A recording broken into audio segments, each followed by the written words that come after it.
Bienvenido un día más a Homo Sapiens, donde la filosofía nunca acaba. Presentado por Elena y Sara. En el programa de hoy seguiremos con el tema de la semana pasada, introduciendo la génesis del ser humano.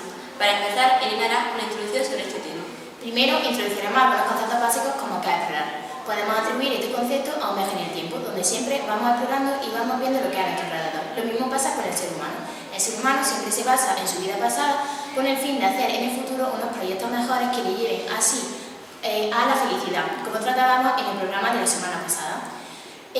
También tenemos que tener en cuenta que la valentía es el principal factor para poder llegar a esa felicidad y que no debemos dejar que el miedo acabe con nuestros sueños y que acabe con nuestra felicidad. Tras la introducción de Elena, hablaremos sobre la definición del ser humano. La pregunta de quién es el ser humano es una pregunta muy compleja que, según la filosofía, resume el resto de preguntas sobre esto. Ya está. A lo largo de la historia se han ido descubriendo restos de antepasados, esqueletos, y se ha comprobado que eran antepasados del ser humano por el resto de descubrimientos, y hoy en la actualidad, con el desarrollo de la genética, se han descubierto que descendemos de los primates. El ser humano es un ser complejo que combina la biología con la cultura. El ser humano se define además de biológicamente, culturalmente, ya que son los creadores de la cultura y para entenderla hace falta conocer la inteligencia humana. Y gracias a la inteligencia nos preguntamos sobre nuestro origen.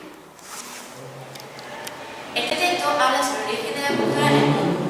Fue creada por los antepasados de los humanos de los cuales procedemos y se ha demostrado mediante la ciencia y los restos encontrados de pinturas y yacimientos que demuestran la vida en aquella época. La pregunta de por qué hace miles de años ya se creaba cultura se responde con la evolución humana, y se sabe que fueron los humanos porque somos los únicos primates capaces de realizar estos actos gracias a la evolución de nuestra inteligencia. Ahora damos paso a la antropología como ciencia del ser humano. Los humanos hemos deseado siempre entendernos, comprender el sentido de nuestra vida y del mundo que hemos construido en torno a nosotros. Desde esta comprensión aspiramos a vivir cada vez mejor. Este es el objetivo de todos nuestros descubrimientos y estudios.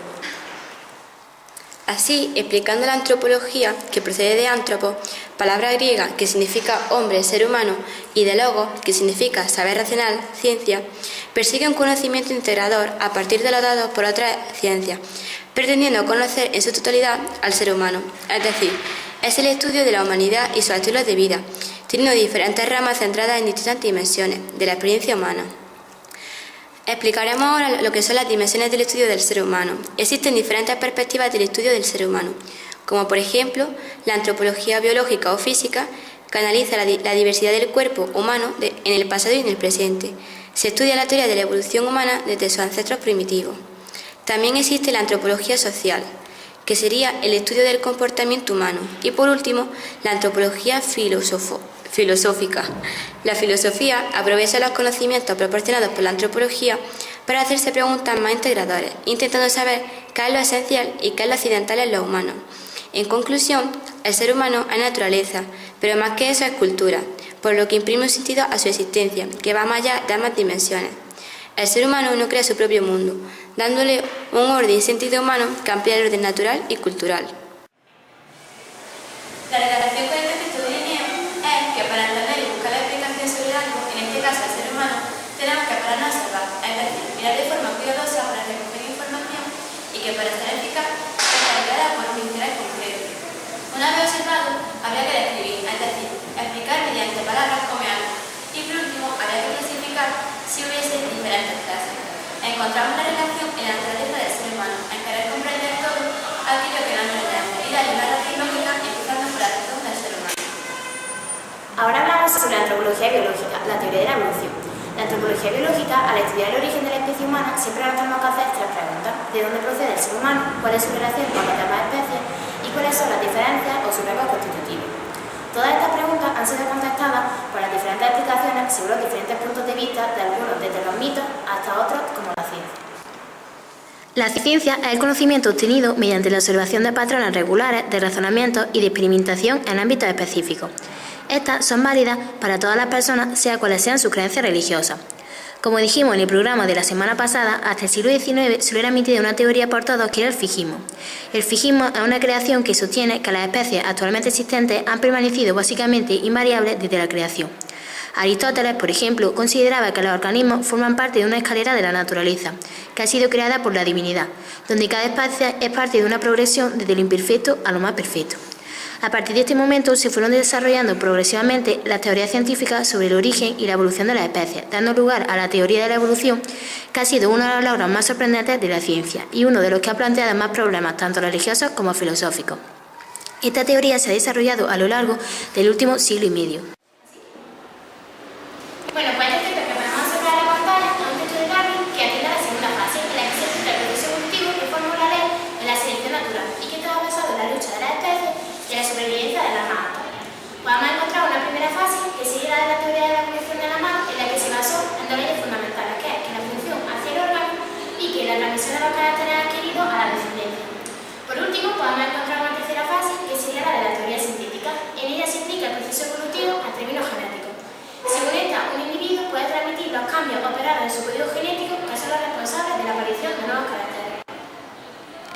En el siguiente texto que hemos proyectado, pues podemos ver cómo Francisco José Ayala cree que la teoría de la evolución es más compatible con la religión que la del diseño inteligente, ya que él asegura que el hombre y los demás seres vivos son el resultado de la creación directa de Dios. Y seguimos con la filogénesis del ser humano. La filogénesis es el proceso que da cuenta de los datos de la evolución biológica del ser humano desde otra especie hasta su consolidación como especie independiente. Este proceso evolutivo se denomina también hominización y hace referencia a las transformaciones habidas en la especie humana desde sus ancestros hasta el estado actual. Por lo tanto, podrían dividirse en tres etapas. La primera sería la aparición de nuestra familia, los homínidos, que fueron los primeros y forman parte de nuestra propia línea evolutiva.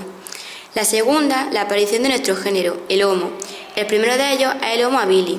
Y la tercera sería la aparición de nuestra especie, es decir, el Homo sapiens. Sobre los rasgos específicos de la naturaleza humana, el ser humano y las especies más próximas se encuentran diferenciadas por varios tipos. Las diferencias genéticas no son muy significativas, ya que compartimos casi el 99% de los genes con el chimpancé y porcentajes similares con otras especies de primates. Las diferencias anatómicas son las más significativas y posibilitan el desarrollo de otras diferencias más importantes. Entre estas, cabe destacar la posición bípeda y erguida de los primeros homínidos, lo cual supuso una serie de modificaciones anatómicas importantes. Primero, en el aparato locomotor, en las funciones de sustentación y locomoción, la liberación de las extremidades superiores, así como las manos y el dedo pulgar, facilitando su habilidad manipuladora y la interacción mano-cerebro. De este modo, la mano se convirtió en el primer utensilio del ser humano, favoreciendo el desarrollo del cerebro. La columna vertebral se enderezó, formando forma de S, lo que ha permitido los movimientos verticales y la modificación de las caderas. La visión paranómica adquirió una mejora gracias a la posición erguida. Las transformaciones morfológicas del cerebro y del cráneo han hecho que la pérdida de la función aprehensora de la boca hizo que la mandíbula disminuyese, desarrollándose más el mentón. Lo mismo ocurrió con los dientes. Todo ello permitió que progresivamente fuera desapareciendo la apariencia de hocico por la de una cara más plana. Además de estas medidas, es necesario tener en cuenta la complejidad del cerebro humano. En el desarrollo de la inteligencia también influyen otras cuestiones como las relaciones sociales. Y por último, hablaremos sobre la evolución cultural. La especie humana no solo ha evolucionado biológicamente, sino también culturalmente.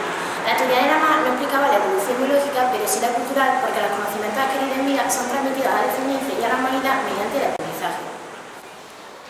La evolución cultural es rápida y acumulativa y se transmite con la educación. El proceso que ha producido todos los cambios del ser humano desde ser Homo sapiens hasta ahora se denomina humanización y el conjunto de cambios se resume con el término cultura. Las diferencias que ha permitido que el ser humano crear y transmitir cultural, a diferencia del resto de animales, son la capacidad de simbolización mediante señales o símbolos como por ejemplo los gestos de lenguaje, la capacidad de comprender a otras personas tanto en sus intenciones como en los sentimientos de forma que entre ellas existe una cierta relación, el control del comportamiento donde nos hacemos conscientes de nuestros actos y tenemos autonomía sobre ellos, la capacidad de aprender pudiendo así transmitir la cultura con la enseñanza y la educación. Y por último, la capacidad de anticipar o prever que a diferencia del resto de los animales somos capaces de saber qué hacemos, cómo lo hacemos y cuándo debemos hacerlo siendo conscientes de ello. Bueno, y por último, este es el último texto que vamos a hablar sobre la génesis del ser humano en el programa de hoy y habla sobre la educación como un método de salir de un modo de vida animal que está impulsado por el instinto y sin ser conscientes de lo que hacemos al no planearlo. Mediante la educación pues aprendemos a comportarnos, a comprender, a planificar e incluso el lenguaje y también a pensar que una de las características más importantes